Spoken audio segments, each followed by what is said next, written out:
l'automne c'est mieux, les citrouilles, les plaids, les chocolats chauds, pouvoir lire sous un plaid bien chaud.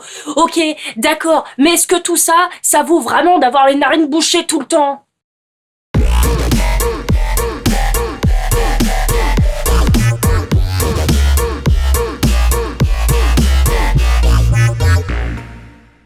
Alors, pendant que c'est la rentrée pour la plupart des gens, j'imagine, qui auront cliqué sur cette vidéo, ça ne l'est pas pour moi. Mes études étant terminées, je n'ai plus besoin d'un bullet journal aussi complet qu'avant. Non pas que j'étais ultra studieuse, mais j'ai pas d'argument. On va pas se mentir, si je le décorais autant, c'était probablement pour me faire croire à moi-même que j'étais productive et attentionnée à mon travail, alors qu'en fait je faisais juste coller des papiers, quoi. Quoi qu'il en soit, je voulais vous montrer comment aujourd'hui j'ai simplifié un max mon bourreau pour qu'il me prenne vraiment pas de temps, qu'il me prenne pas la tête et aussi qu'il me mette pas la pression. Très important. Ne pas se mettre la pression avec un outil qui est censé nous aider à être productif. Il y a quelques temps déjà, je vous avais fait une vidéo pour vous parler d'une nouvelle façon de faire mon bullet journal pour prendre moins de temps, pour être plus productive, pour être plus efficace. Et bah finalement, ça me prenait encore trop de temps. Dans le sens où aujourd'hui, j'ai plus la même envie qu'il y a quelques années de mettre autant d'énergie dans un simple carnet. J'ai l'impression que j'ai même plus la créativité pour. Je vais donc vous montrer comment j'arrive maintenant à faire vraiment simple avec mon bullet journal en gardant quand même un tout petit peu de fun, parce que sinon c'est chiant.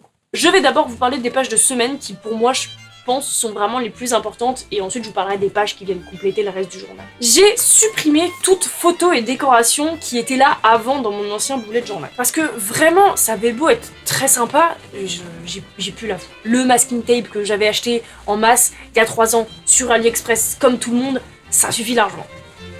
Mais par contre aujourd'hui on boycotte AliExpress. En fait j'ai vraiment trouvé que ce design de semaine était parfait pour moi. Alors attention, je l'ai vraiment trouvé ce design. Il est pas du tout à moi, je l'ai pas inventé. Je l'ai vu sur l'Instagram de Boulette Journalish. Après je sais pas si c'est elle qui l'a créé ou pas, mais en tout cas c'est là que je l'ai vu. Franchement je pense qu'on peut pas faire plus simple, mais en plus ça reste un peu design. Et les petits carrés qu'il y a sur le côté, ce sont mes trackers journaliers avec donc des symboles pour les représenter. Ces trackers, ils peuvent changer d'une semaine à l'autre ou d'un mois à l'autre en fonction en fait de vos habitudes du moment. De ceux que j'utilise personnellement, il y en a en gros 8. Celui-ci, il représente ma productivité. Et j'étais productive aujourd'hui. Oui, alors je colorie le petit carré. Non, pas vraiment, bah c'est pas grave, je colorie pas. Le but c'est pas non plus de me mettre la pression et de m'obliger à être productive tous les jours. C'est plutôt juste de pas être en glande totale pendant 2 semaines. Coucou? Ça va? Tu fais la vidéo avec moi? Mais t'as pas de bullet journal toi? Donc ne pas être en glande pendant 1 semaine ou 2 parce qu'après je stresse et je culpabilise. L'histoire de ma vie. Celui-là, c'est si j'ai lu ou non. Pas de pression, jamais ça sera grave de ne pas avoir lu, même pendant plusieurs mois. Mais ce tracker, il me permet juste de me rendre compte en global.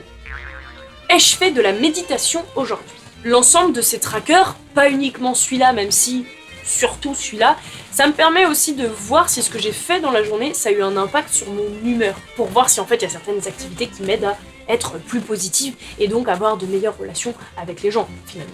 Et si toi aussi t'as toujours galéré à dessiner des beaux nuages, laisse un pouce bleu.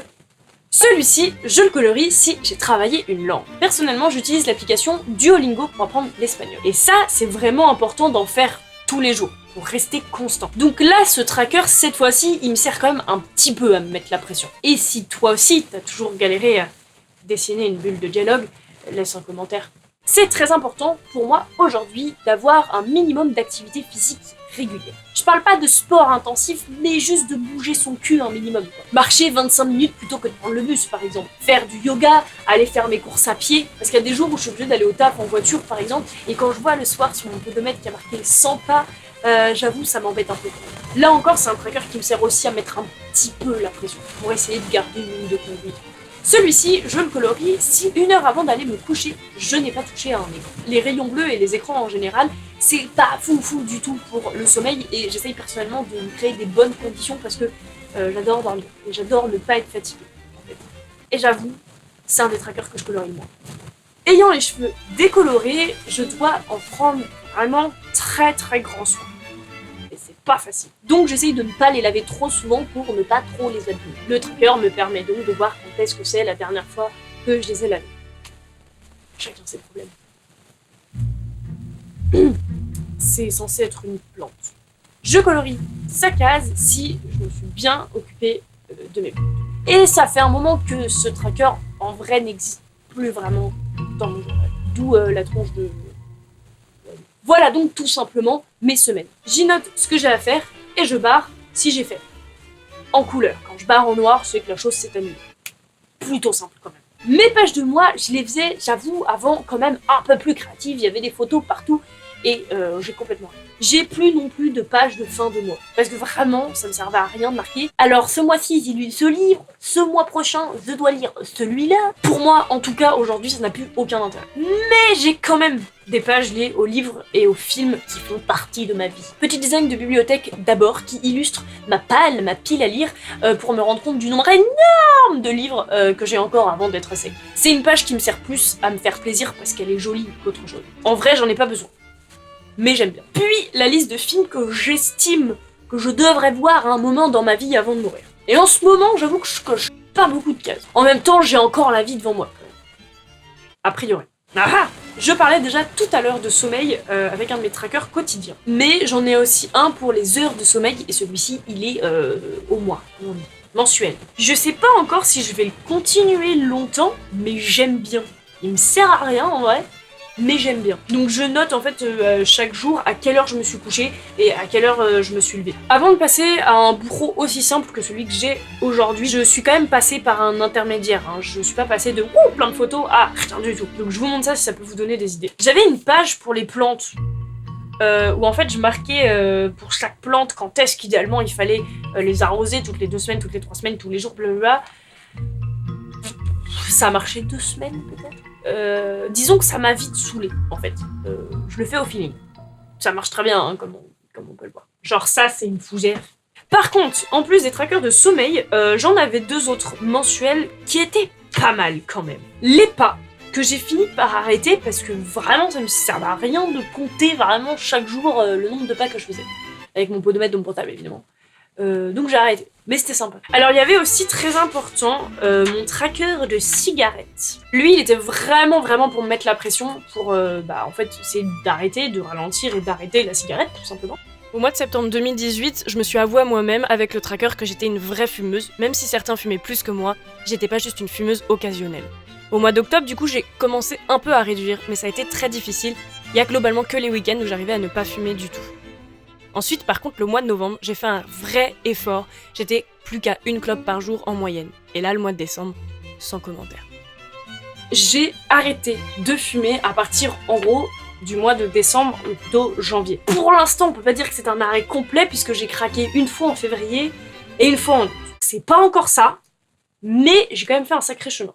Et ça, c'est cool. Et ce qui est vachement cool aussi, c'est d'être libéré de cette envie quotidienne de fumer. Au moins, j'ai plus cette dépendance au quotidien. Donc là, on est vraiment sur un tracker qui m'a été utile parce que il m'aidait vraiment à me mettre la pression. C'était pas juste pour noter comme ça. Je me suis vraiment mise à me rendre compte de ma consommation à partir du moment où je l'ai marqué. Dernière chose que je voulais vous montrer, mes anciennes pages de fin de mois. J'ai mis tout un temps, pas très longtemps, mes dépenses du mois en triant par couleur les types de dépenses genre alimentaires, bar, tabac, les charges, les transports, la santé, tout ça. Mais en fait, aujourd'hui, toutes les applis bancaires, elles le font largement mieux et par catégorie. Je notais aussi mes achievements, les petits trucs un peu que j'avais atteints dans le mois. Vraiment complètement inutile, ça me servait à rien, j'étais obligée de me creuser la tête et ça m'apportait pas spécialement de la positivité, alors que c'était le but à la base.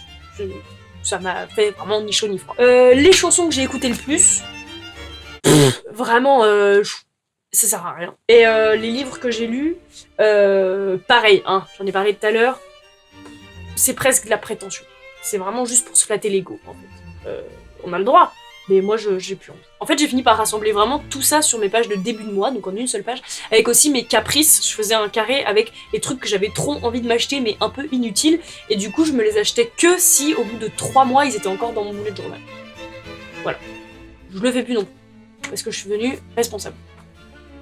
Et puis finalement, ces pages de début de mois, vous avez vu, maintenant, elles sont complètement vides, je marque plus rien du tout. Je pourrais quand même noter parfois les choses que j'ai besoin de faire dans le mois, de type ranger telle pièce de la maison, ne pas oublier d'aller à la banque tel jour, mais maintenant, en fait, je retiens ces choses-là dans ma tête. Ça veut dire que j'ai peut-être beaucoup moins besoin du bullet journal qu'avant parce que j'arrive à me ranger dans ma tête. Aujourd'hui, j'ai vraiment plus que donc la palle pour me faire plaisir et pareil pour les films, des pages qui font plaisir. La page de début de mois où juste j'ai besoin d'un calendrier, mais c'est tout. Le sommeil parce que ça me fait kiffer, plus qu'autre chose. Et finalement, le plus important, mes pages de semaine simples avec les petits trackers qui me font plaisir et les choses à faire. C'est tout. Alors, bien sûr que selon les gens, on peut avoir envie de les remplir à un max ou pas du tout. C'est vrai qu'avoir plein de déco, c'est super joli. Mais moi, ça m'a trop saoulé et ça me plaît bien maintenant comme ça. C'est peut-être juste plus mon truc d'être autant impliqué dans mon bullet journal. Ça l'empêche pas d'être toujours efficace et un peu nécessaire. J'espère vraiment que j'ai pu vous inspirer pour vos propres bullet journal. N'hésitez pas vous si vous avez des remarques ou des conseils à me les laisser dans les commentaires, que ce soit pour moi ou pour les autres. Vous pouvez aussi retrouver des petites updates de temps en temps, des petites photos de mon bullet journal justement sur mon Instagram qui est dédié, ça s'appelle Lou fait des trucs. Par rapport à mon Instagram normal, c'est là où je vais poster le plus de trucs sérieux. Et sur ce, je vous laisse là-dessus et je vous retrouve bientôt dans une prochaine vidéo. Bye!